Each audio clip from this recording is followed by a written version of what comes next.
Au nom du Père, du Fils, du Saint-Esprit. Amen. Seigneur Jésus, tu connais mon inconstance et mon infidélité. Tu sais combien je suis faible.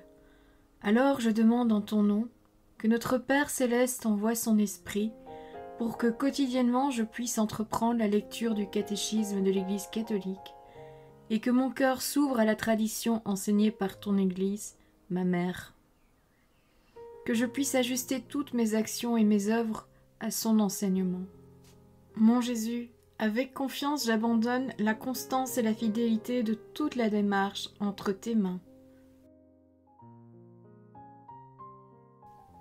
Que Saint Michel Archange et mon ange gardien protègent et défendent chaque moment quotidien consacré à cette lecture.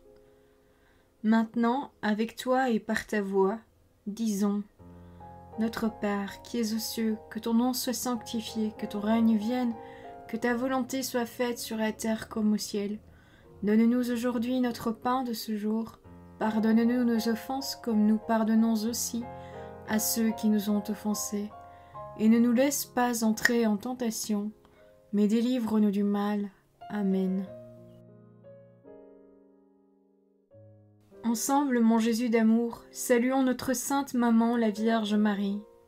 Entre ses mains, je remets mon cœur, mon âme, ma volonté et ma vie, afin que par ses soins règne en moi la volonté du Père, et qu'en ses mains mes œuvres soient gardées, transformées, en parfaite offrande rayonnante de la lumière de Dieu, pour sa gloire, le salut des âmes et la consolation des âmes du purgatoire.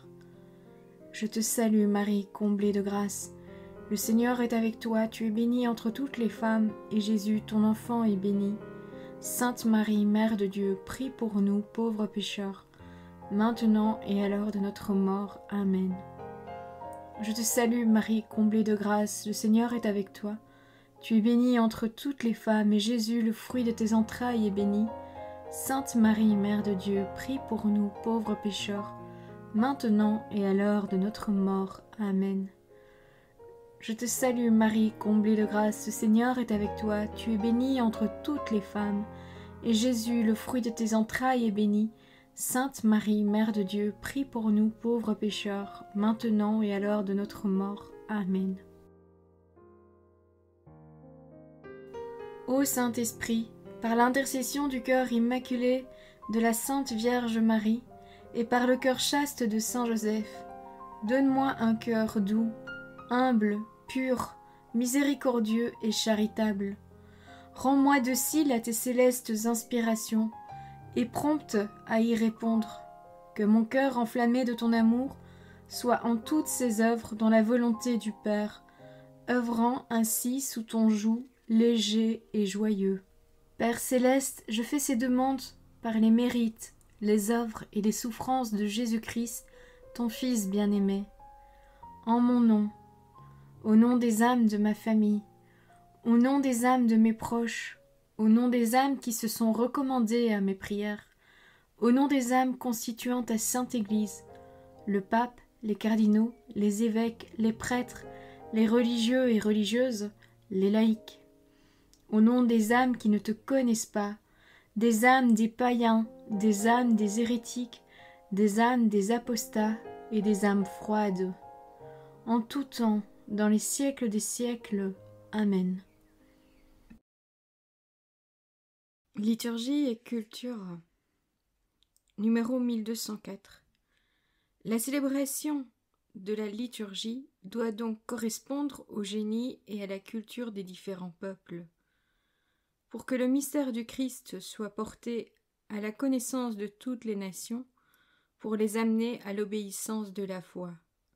Voir la lettre aux Romains, chapitre 16, verset 26. Il doit être annoncé, célébré et vécu dans toutes les cultures, de sorte que celles-ci ne sont pas abolies, mais rachetées et accomplies par lui. C'est avec et par leur culture humaine propre, assumée et transfigurée par le Christ, que la multitude des enfants de Dieu ont accès auprès du Père, pour le glorifier en un seul esprit. Numéro 1205.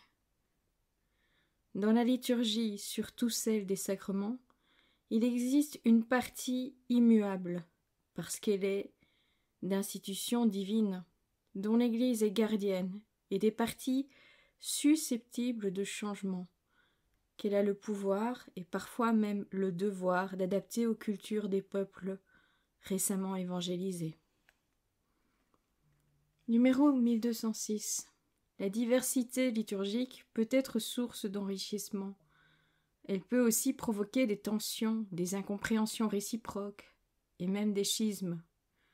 Dans ce domaine, il est clair que la diversité ne doit pas nuire à l'unité.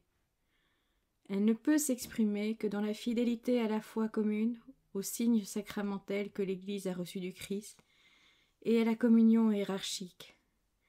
L'adaptation aux cultures exige une conversion du cœur, et s'il le faut, des ruptures avec des habitudes ancestrales incompatibles avec la foi catholique. En bref, numéro 1207. Il convient que la célébration de la liturgie tende à s'exprimer dans la culture du peuple où se trouve l'Église, sans se soumettre à elle. D'autre part, la liturgie est elle-même génératrice et formatrice de culture. Numéro 1208. Les diverses traditions liturgiques ou rites légitimement reconnus, parce qu'elles signifient et communiquent le même mystère du Christ, manifestent la catholicité de l'Église. Numéro 1209. Le critère qui assure l'unité dans la pluriformité des traditions liturgiques est la fidélité à la tradition apostolique, c'est-à-dire la communion dans la foi et les sacrements reçus des apôtres. Communion qui est signifiée et garantie par la succession apostolique. Voilà, c'est tout pour aujourd'hui. Je vous souhaite à tous une bonne et sainte journée. Que le Seigneur nous bénisse tous et que votre ange gardien veille bien sur chacun d'entre vous. Au nom du Père, du Fils, du Saint-Esprit. Amen.